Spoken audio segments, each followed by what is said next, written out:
ವಿಮಾನದಿಂದ ಕಿಟಕಿ ಮುಖಾಂತರವಾಗಿ ಹಾರಿ ಸಾವು ಗೆದ್ದಿದ್ದಾರೆ ಓರ್ವ ಪ್ರಯಾಣಿಕ. 11A ಸೀಟ್ನಲ್ಲಿ ಕುಳಿತಿದ್ದಂತ ರಮೇಶ್ ವಿಶ್ವಾಸ್ ಕುಮಾರ್ ಬಚಾವಾಗಿರೋದು. ಭಾರತೀಯ ಮೂಲದ ಬ್ರಿಟನ್ ಪ್ರಜೆ ರಮೇಶ್ ವಿಶ್ವಾಸ್ ಸಾವಿನ ದವಡೆಯಿಂದ ಬದುಕಿ ಬಂದಿದ್ದಾರೆ. ಅದೃಷ್ಟವಂತ ರಮೇಶ್ ವಿಮಾನ ದುರಂತದಲ್ಲಿ ಅಚ್ಚರಿಯ ರೀತಿಯಲ್ಲಿ ಪಾರಾಗಿದ್ದಾರೆ. ಎಕಾನಮಿ ಕ್ಲಾಸ್ನಲ್ಲಿ ಪ್ರಯಾಣಿಸ್ತಾ ಇದ್ದಂತ ರಮೇಶ್ ವಿಶ್ವಾಸ್ ಅವರು ಕಣ್ಣು, ಎದೆ, ಕಾಲಿಗೆ ಸಣ್ಣ ಪ್ರಮಾಣದಲ್ಲಿ ಗಾಯಗಳಾಗಿದೆ.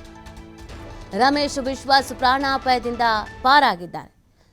ಕ್ಷಣ ಮಾತ್ರದಲ್ಲಿ ಒಂದು ದುರ್ಘಟನೆ ಸಂಭವಿಸಿದೆ. ಪಾಪ ಅದರಿಂದ ಅವರು ಕೂಡ ಆಘಾತಕ್ಕೆ ಒಳಗಾಗಿದ್ದಾರೆ. ಏನಾಗಿದೆ ಅನ್ನೋದು ಅವ್ರಿಗೂ ಕೂಡ ಗೊತ್ತಾಗಿಲ್ಲ. ಅದನ್ನು ಅವ್ರು ಹೇಳ್ಕೊಳ್ತಾ ಇದ್ದಾರೆ. ಏನಾಯಿತು ಅನ್ನೋದು ನನಗೆ ಗೊತ್ತಾಗಲಿಲ್ಲ. ಆಸ್ಪತ್ರೆಗೆ ಸೇರಿಸಿದ ನಂತರನೇ ನನಗೆ ಗೊತ್ತಾಗಿದ್ದು ಏನಾಗ್ತಿದೆ ಅಂತ. ನನ್ನ ಸಹೋದರ ಕೂಡ ಇದರಲ್ಲಿ ಇದ್ದರು, ಏನಾದರೂ ಏನೋ ಅದ್ರ ಬಗ್ಗೆ ಯಾವುದೇ ರೀತಿಯಾದಂಥ ಮಾಹಿತಿ ನನಗೆ ಸಿಗ್ತಾ ಇಲ್ಲ ಅನ್ನುವಂಥ ಬೇಸರವನ್ನು ವ್ಯಕ್ತಪಡಿಸ್ತಾ ಇದ್ರು. ನಾನು ಹೇಗಾದರೂ ಮಾಡಿ ಓಡಬೇಕು ಅಂತ ಹೇಳಿ ಎಮರ್ಜೆನ್ಸಿ ಎಕ್ಸಿಟಿಂದ ಆಚೆ ಬಂದೆ ಎನ್ನುವುದನ್ನು ಕೂಡ ಹೇಳ್ತಾ ಇದ್ದಾರೆ. 40 ವರ್ಷದ ವಿಶ್ವಾಸ್ ಕುಮಾರ್ ರಮೇಶ್ ಬ್ರಿಟನ್ನ ಪ್ರಜೆ. ಕಳೆದ 20 ವರ್ಷದಿಂದ ಲಂಡನ್ನಲ್ಲಿ ವಾಸವಿದ್ರು. ಅವರು ತಮ್ಮ ಕುಟುಂಬವನ್ನು ಭೇಟಿ ಆಗೋದಕ್ಕೆ ಅಂತ ಭಾರತಕ್ಕೆ ಬಂದಿದ್ರು. ಸಹೋದರ ಅಜಯ್ ಕುಮಾರ್ ಜೊತೆ ಲಂಡನ್ಗೆ ಹೊರಟಾಗ ಈ ದುರಂತ ಸಂಭವಿಸಿದೆ. ವಿಮಾನವು BJ ಮೆಡಿಕಲ್ ಕಾಲೇಜಿನ ಹಾಸ್ಟೆಲ್ಗೆ ಅಪ್ಪಳಿಸಿದ ಬಳಿಕ ಅವರು ಯಾರ ಸಹಾಯವೂ ಇಲ್ಲದೆ ಸ್ವಂತ ಬಲದಿಂದ ಒಂದು ನಡೀತಾ ಇರುವಂಥ ವಿಡಿಯೋ ಇದು ನೀವು ಗಮನಿಸ್ತಾ ಇದ್ದೀರಾ. ಆ ವಿಡಿಯೋ ಕೂಡ ವೈರಲ್ ಆಗಿತ್ತು. ಭೀಕರ ವಿಮಾನ ಅಪಘಾತದಲ್ಲಿ ಅವರು ಬದುಕುಳಿದಿದ್ದಾರೆ ಎನ್ನುವುದು ನಿಜವಾಗ್ಲೂ ಕೂಡ ಆಶ್ಚರ್ಯ. ಅದಾದ ನಂತರ ವಿಶ್ವಾಸ್ ಕುಮಾರ್ ರಮೇಶ್ ಗೆದ್ದು ಹೊರಡುವಾಗ ಸ್ಥಳೀಯರು ಅವರನ್ನು ಹಿಡಿದು ಆಂಬ್ಯುಲೆನ್ಸ್ನಲ್ಲಿ ಕೂರಿಸಿ ಆಸ್ಪತ್ರೆಗೆ ಕರ್ಕೊಂಡು ಹೋಗಿದ್ದಾರೆ. ಆಸ್ಪತ್ರೆಯಲ್ಲಿ ತಮ್ಮ ಅನುಭವವನ್ನು ಅವರು ಬಿಚ್ಚಿಟ್ಟಿದ್ದಾರೆ. ಟೇಕ್ ಆಫ್ ಆದಂಥ 30 ಸೆಕೆಂಡ್ಗಳ ನಂತರ ದೊಡ್ಡ ಶಬ್ದ ಆಯಿತು. ನಂತರ ವಿಮಾನ ಅಪಘಾತಕ್ಕೀಡಾಯಿತು. ಇದೆಲ್ಲ ಕೆಲವೇ ಕ್ಷಣಗಳಲ್ಲಿ ನಡೆದೋಯ್ತು. ಕೊನೆಗೆ ನನಗೆ ಎಚ್ಚರವಾದಾಗ ನನ್ನ ಸುತ್ತಲೂ ಮೃತದೇಹಗಳು ಬಿದ್ದಿದ್ವು. ನಾನು ಭಯಗೊಂಡು ಓಡೋಕೆ ಶುರು ಮಾಡಿದೆ ಅನ್ನೋದನ್ನು ಅವರು ಹೇಳಿದ್ದಾರೆ. ವಿಮಾನದ ತುಣುಕುಗಳು ಸುತ್ತ ಹರಡ್ಕೊಂಡಿದ್ವು.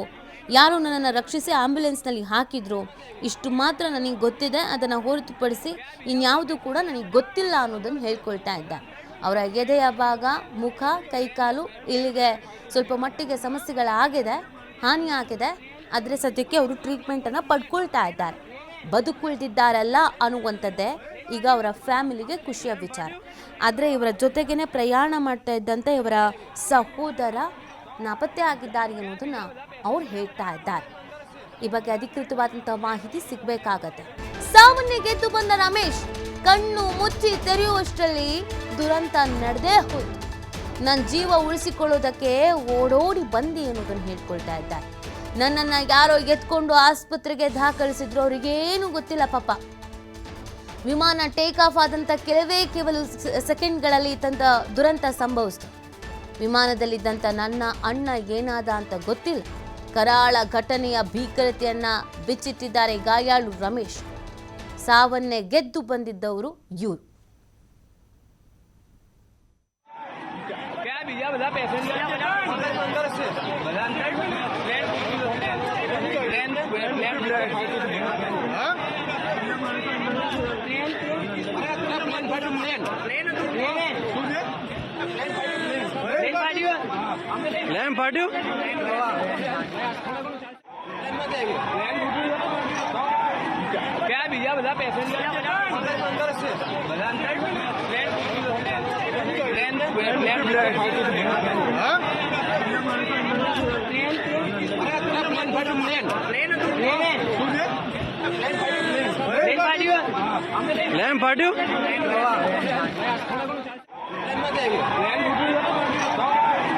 क्या भैया बता पैसेंजर